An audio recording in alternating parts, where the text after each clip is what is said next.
Hello and welcome back to another video of Booktube Bestie.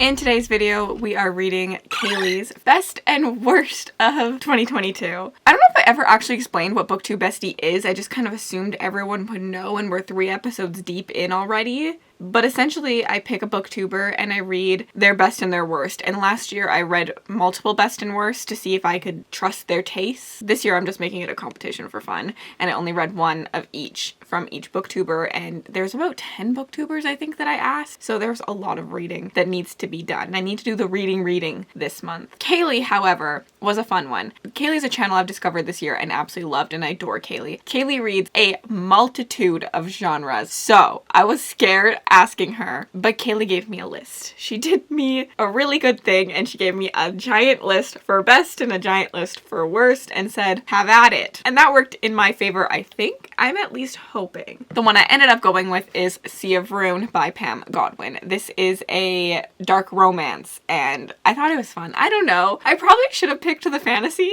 because I'm a fantasy booktuber and you'd probably maybe win if I picked the fantasy, but I'm more interested in this than I am in Dresden Files. Dresden Files just absolutely terrifies me. So I'm going with Sea of Rune, which is a dark romance about pirates. We're following, I think, a female pirate captain who is being chased by a pirate hunter, and there's also another pirate that is chasing her, and she's madly in love with both of them, is what I think is happening. I'm expecting a whole lot of dirty talk. And then for worst of the year, ended up going with Realmbreaker by Victoria Aveyard. This is also a book that someone else gave me, so I'm very scared.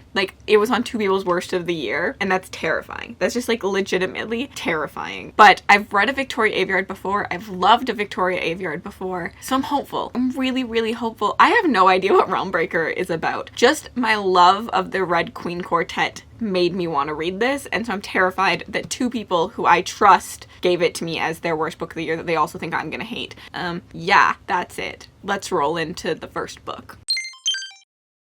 I'm currently just shoveling food into my mouth. I got a Verm bowl before I hop on Lexie sprints tonight, but I started Realmbreaker and I'm a little terrified that the protagonist is a teenager. I think she's 19. But I thought this was supposed to be Victoria Aveyard's adult book. And not saying that a protagonist in an adult book can't be young, because in Red Sister, the protagonist is 12. But I'm a little scared with her writing style and a young protagonist that it is going to lean YA. And for some reason I thought this was adult, and maybe I'm wrong. Maybe I'm wrong. I'll update you in a bit. Okay, so I am roughly 30% into Realmbreaker currently. And one, I find it interesting that Cailey picked 2 books with a pirate daughter in it for me, because I think she knows I just like water settings a lot, and pirates are kind of a clickbaity word for me these days. And then 2, I just have no interest in this book in any way whatsoever. I can't even tell you what this book is about, to be honest. I have no interest. I think for me, the strong suit of Victoria Aveyard's writing has always been her characters. In the Red Queen Quartet, I had vivid, vivacious feelings for characters. Either I loved them or I hated them, and there was no in between. And I feel literally nothing for these characters. I don't even know their names. I don't care what happens to them. They're on a quest. There's a sword, and I'm okay, someone pick up the sword and murder all of you. There's no interest in there. There's none of the, feelings I had in the Red Queen series, and I wonder if maybe her transitioning into adult lost some of that feel for me, because YA is so known for their characters that make you feel some sort of way, their characters you root for and love. So yeah, at this point in time, I just have no interest in this story. I'm going to struggle through for another 20%, but if I reach the 50% mark and I still feel the way I feel, I'm DNFing this book. Because if I kid you not, there is not a single part of me that wants to pick up this book, that wants to read this book, that's interested in this book. It's just so boring. It's just a very, very boring book. And I have technically started the next Booktube Bestie episode already, and I just want to read that book instead. So, that's not saying a lot. But yeah, I'm going to do my makeup. Well, I'm not going to do my makeup, but I'm going to make myself look livable and I will see you guys in a bit. I have made the decision to DNF Realm Breaker. Since I last talked to you, I have not picked up that book again. I have not wanted to pick it up. I have picked up and read 2 books since then, which is just like, should not be a thing. Because normally I'm pretty good at like completing the book that I need to complete before starting another one. So I think that said a lot about the book. And then I played it today for about 5 minutes and said, I don't want to read this. So I'm DNFing it. And I'm counting DNF as a worst book. So even though I know Caileys gave it 1 star, it will match her 1 star because it means I really disliked the book, right? Like it's more than that. I also know Caileys had DNF'd it once or twice before she finally pushed through it. So I am counting that as a 0. So let's get on into Sea of Ruin. This is not what I expected, but not in a bad way. I don't know what I expected, but this is just not what I expected. Also, pound the pudding out of me is a really weird phrase. 5 seconds later, guys. Page 19. I'm hopeful. I'm into this. The like banter so far is like A1. What if this is this year's There Are No Saints? What if? I am 6 chapters in, and so far my one complaint is that out of those 6 chapters, I feel like that could have been 1 prologue and kind of shortened or quickened a little bit, like, because it's a past trying to get her to the situation that she's gonna be in next. I think it could have been done really well as a prologue. That is probably the fantasy reader in me though, because this is like a historical dark romance. That's all I have to say though. I'm liking it so far. I'm really interested. I'm kind of sad because the banter is between someone who is not their love interest within the first 6 pages, and I really liked their banter together, but like I forgot that she's like 14 in these first 6 chapters. But I would have liked to maybe see that love grow when she's older, but I don't mind an age gap. When I read the back, I don't think they're the 2. So I'm really hoping that we can recreate that banter later on, because then I'll fall in love with it, because I love good banter relationship. Like, I want something like Hawk and Poppy in From Blood and Ash. I loved their banter in the first 2 books. I think I'm already blushing at this book. I'm enjoying it. These are all coming back to back, but guys, I think I'm in love. I'm just here to say that I too would like to ride him until I reach Nirvana. I'm blushing so hard. This author has some really weird things that she says for me, but they're working for me. It's like she's like trying to be lyrical and like metaphorical, and like I don't think it should work, but it's working and I'm here for it. And yeah. Okay, I think we're meeting the other guy now. I'll get back to you. Okay, so I'm over 50% in. I'm on page 274, I think, out of 400. And honestly, at this point, I'm kind of over it. I was reading this book, and I was like, this is gonna be a 5-star read, maybe a 4-star. And I mean, the ending still could convince me, but at this point, I'm kind of just like over the romance that I'm getting. I really, really liked the romance with that first guy, and then we meet the second guy and he's like brooding and hates her, and I'm expecting like lots of fun banter and all of that good stuff, like stuff I love. Some like scenes where like they're stuck doing something, you know, there's an accidental eggplant turning hard, and then like some fun jokes, but like he never turns like soft for her. And I think within like 10 pages of meeting her, he's like in love with her, like soft on the inside. And you know, we don't get to see them actually have some sort of sexual relationship for a while. It is a lot of like teasing, but like it's not good teasing, like it's not good banter. It's not the banter I wanted. It's more just like, I really like you, but you're a pirate. I'm just gonna go jerk off by myself and you can watch. And it's just like, I don't know.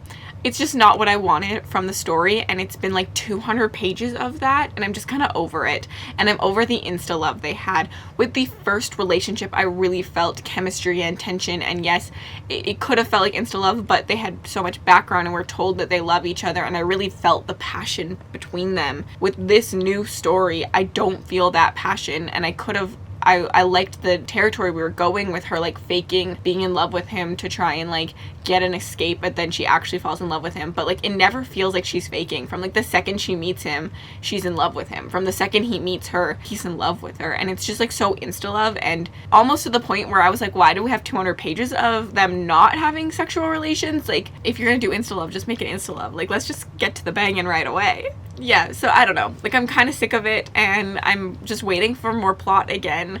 I was really excited with the amount of plot we might have gotten in this. So far, this book has pretty much been smut after smut after smut. But, like, not smut. I don't know how to explain it. Like, we're, like, the precipice of a smut scene. Like, you know, like, all the foreplay that you get for a smut scene, and then it's taken away from us. And it's just, like, why? Like, why? I'm not even a big smut reader. Like, I fast forward through smut scenes a lot of the time. But, like, at least give me something good. And also, it's not that dark. I don't know. I'm still unsure. I'm literally unsure. This ending could change my whole opinion because I loved the beginning so much. Like, I was so deeply down the beginning rabbit hole of the story that, like, I could still give it a 5. Probably not. But I could still give it a really high 4. So we'll see how the ending goes. I'm so close to being done. I'm gonna finish it today. Hello. I finished Sea of Rune, and I need to talk to you guys about this book. I don't know how to put my thoughts into words. And I'm just gonna get, like, so red this entire scene. I really liked the first part of this book. I really liked our protagonist and priest, and I liked the first, even like the prologue of this, learning about our protagonist and the banter she had with people. I think we lost that about 50%. I think our protagonist is supposed to be this like strong pirate woman who's hopping on some eggplants, and she's not that way. She ends up being like more just about the eggplants and less about being a badass pirate. And mostly I just got a whole lot of secondhand embarrassment reading this, which I think comes from the fact that I don't believe in the relationships, because that first 100 pages I didn't feel the secondhand embarrassment, but the more I read, the more I did. And the first 100 pages are with the one guy, and I really started to feel secondhand embarrassment when we started talking with the other guy, and I just didn't believe it. Nothing was believable to me. Their chemistry wasn't believable, and the three of them was like explained but like badly for me. Like, what? And then some of the language in this just like leads me to secondhand embarrassment. So I put in my Discord group, this is not a spoiler, but it does happen, and it's awkward words. The author says, hungry competing cocks threaten to take me front and aft. I've never ever thought about describing a cock as hungry.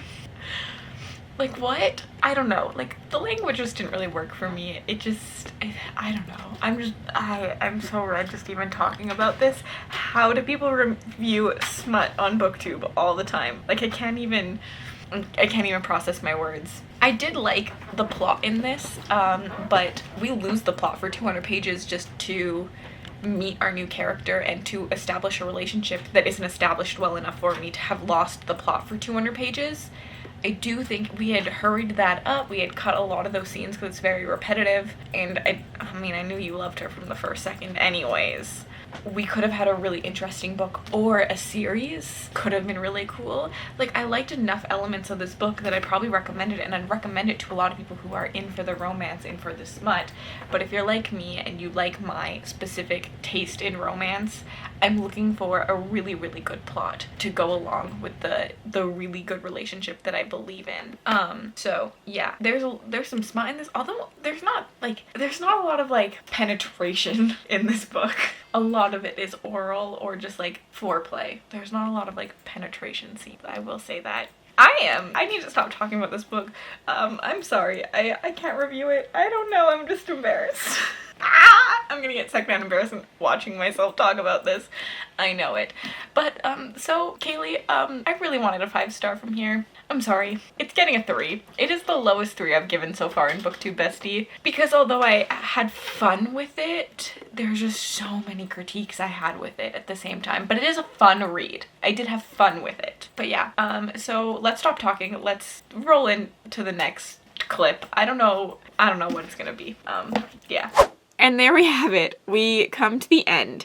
I have sat on my Sea of Ruin thoughts a little bit since that last clip you saw, because I just feel like I was so embarrassed the time of reading it. Like, I shouldn't say embarrassed, because it's not embarrassing reading romance and embarrassing reading smut, but I was just in this stage of like, what the frick did I read and what happened in this book and what were these scenes? I mean, there's a scene where pirates are just watching them finger bang just because, and it was just like, I don't know, it just didn't work for me. I think I'm in the minority here when I looked at reviews, because actually everybody seemed to love Ashley, who is the character I didn't like. Most people liked those 200 pages that I hated. So there we have it. I just like dark, demeaning, jealous men. That's all I have to say. And so the other character just really worked for me, and this lovable, muscular guy just didn't. I don't know what that says about my taste in men, but there you go. You have it. Which does put Caileys at 2. So Caileys is on top of the leaderboard because I gave Sea of Ruin a 3. She gave it a 5. I gave Realmbreaker a DNF, which is a 1. And she gave it a 1. So it counts. It works. Caileys is winning. I did tell Mel that I thought Caileys was her hardest competition in this, because I was pretty sure I was going to love Sea of Ruin. I was pretty sure I was going to hate Realmbreaker. But a 2 is beatable still. Like, I'm still really intrigued. I still have a lot of people coming up that, like, I'm hoping for 5-star reads from them. So I'm very interested to see what this series has for me in store. I definitely know that me and Caileys differ on our romance intake, but I had a good enough time with it that, like, I'm happy she recommended it to me, and I understand why she recommended it to me. I'm just, like, picky. And I know that about the romance books that I decide to read and love. And it's really about those characters in the end. I think for romance, really, for me, it's about the characters and the believability of that relationship. It's not about what's the believability of the situation always, but, like, if I believe in the two of them, it works for me. But yeah, I have nothing else to say. I'm rambling. So thanks, Caileys, for being a part of it. If you're not already subscribed to Caileys, you definitely should. She reads horror, fantasy, romance, like literally everything. And I trust her taste. Even after this, I trust her taste pretty blindly. So, and then if you'd like to leave an emoji down below just to say that you were here, leave me a pirate emoji, like a nautical emoji, something about the ocean, because both these books had pirates in them. And then if you'd like to connect with my other platforms, my Bookstore, my Book Twitter, my Goodreads, and my Patreon are linked in the description bar below. Have yourselves an absolutely remarkable day, and I'll see you in the next episode of Booktube Bestie.